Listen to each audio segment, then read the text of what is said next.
ബി.കെ. Dhanalakshmi multi state agro cooperative സൊസൈറ്റിയുടെ പുതിയ സംരംഭമായ ബി.കെ.ഡി.എൻ.എസ്. നാച്ചുറൽസ് എന്ന സ്ഥാപനം പുതുക്കാട് ചെങ്ങാലൂർ ശാന്തിനഗർ മനക്കൽ കടവിൽ പ്രവർത്തനം ആരംഭിച്ചു.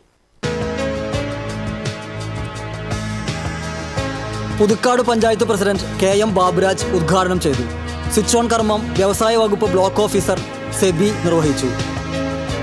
ബി.കെ.ഡി. Group chairman P S. Bindukuttan, vice chairperson Praveena Vijayan, managing director Dileep Das, cinema serial നടൻ Anand, Snoopy Bindukuttan, general manager Narayanankutty, ward member Teena Toby, സൊസൈറ്റിയിലെ ജീവനക്കാർ, കുടുംബാംഗങ്ങൾ, സുഹൃത്തുക്കൾ എന്നിവർ ചടങ്ങിൽ പങ്കെടുത്തു.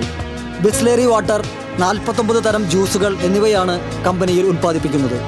തികച്ചും നാച്ചുറലായി നിർമ്മിക്കുന്ന ഉൽപ്പന്നങ്ങൾ കേരളത്തിലുടനീളം വിപണിയിൽ ലഭ്യമാകുമെന്ന് B K D. Group chairman P S. Bindukuttan അറിയിച്ചു.